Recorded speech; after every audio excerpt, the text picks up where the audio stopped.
Welcome on my YouTube channel. तो आज का हमारा टॉपिक है ओटोस्क्लेरोसिस।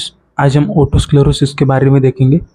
तो इसमें आज हम देखेंगे ओटोस्क्लेरोसिस का introduction, then causes and risk factors, उसके बाद classification, then sign symptoms and medical, surgical and nursing management. ये सब आज हम ओटोस्क्लेरोसिस में देखेंगे।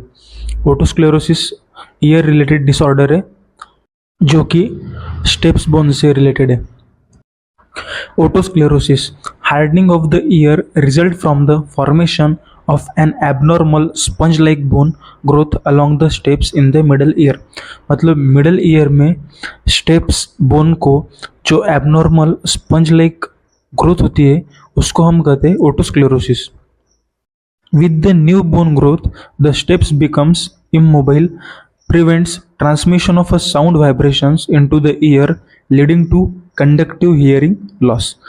मतलब स्टेप बोन की एबनॉर्मल ग्रोथ होने की वजह से उसकी जो मोबिलिटी रहेगी वो प्रिवेंट होगी, जिसकी वजह से साउंड वाइब्रेशंस प्रॉपरली ट्रांसफ़र नहीं होंगे, उसकी वजह से जो हियरिंग लॉस होगी।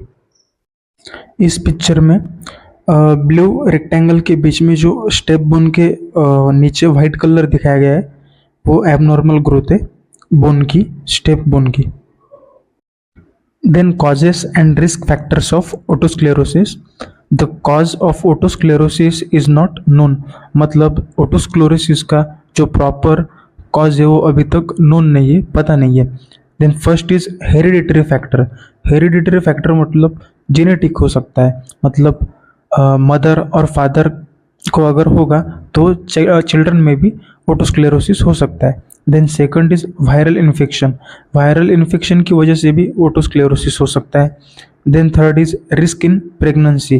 प्रेगनेंसी की वजह से भी ओटोस्क्लेरोसिस हो सकता है, रिस्क हो सकती है। Then fourth is family history of hearing loss.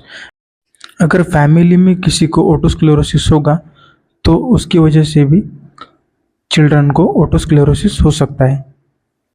Then next is classification of otosclerosis. There are two types of classifications. First is histological otosclerosis and second is clinical otosclerosis. So histological otosclerosis, this type does not produce any symptoms during life but it revealed only at post-mortem। मतलब life time में इसका कुछ भी problem नहीं रहेगा और इसका पता भी नहीं चलेगा, जब हम पोस्टमार्टम करेंगे उसके बाद ही इसका पता चलेगा। Then B clinical otosclerosis. Clinical otosclerosis में अगेन थ्री टाइप्स होते। First is stapedial otosclerosis. Stapedial otosclerosis में स्टेप बोन को अफेक्ट करेगा। Then second is cochlear otosclerosis, इसमें कॉक्लिया को अफेक्ट करेगा। एंड मिक्स ओटोस्क्लेरोसिस में stapedial bone and cochlea दोनों भी ओटोस्क्लेरोसिस से अफेक्ट होगी। Then next clinical manifestations, sign and symptoms. First is hearing loss. Otosclerosis की वजह से हियरिंग लॉस हो सकता है। Then balance and coordination problem, मतलब बैलेंस में, चलने में दिक्कत आ सकती है। Tinnitus, sensation of ringing, roaring और बजिंग इन ईयर और हेड, मतलब हमको ऐसा लगने लगेगा कि कुछ तो भी रिंगिंग कर रहा है, रोअरिंग कर रहा है और बजिंग कर रहा है। And last is dizziness. Then next is diagnostic evaluation. मतलब ओटोस्क्लेरोसिस को एग्जामिन करने के लिए हम कौन सी टेस्टिंग कर सकते हैं।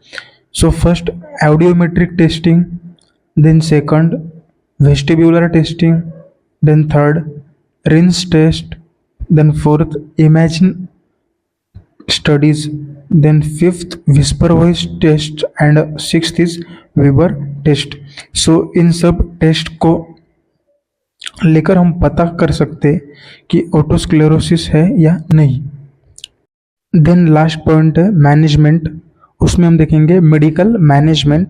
सो मेडिकल मैनेजमेंट में हम मेडिकेशंस दे सकते हैं, fluoride, calcium and vitamin D, ये मेडिकेशन हम दे सकते हैं। देन हियरिंग एड्स भी हम प्रोवाइड कर सकते हैं।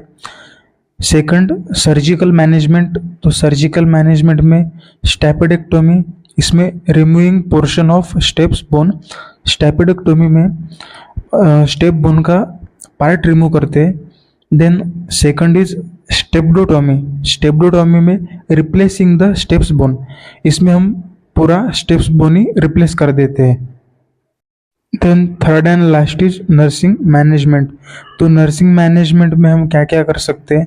फर्स्ट इज असेसमेंट कर सकते हैं, देन नर्सिंग डायग्नोसिस कर सकते हैं, देन प्लानिंग कर सकते हैं एंड इवैल्यूएशन कर सकते हैं।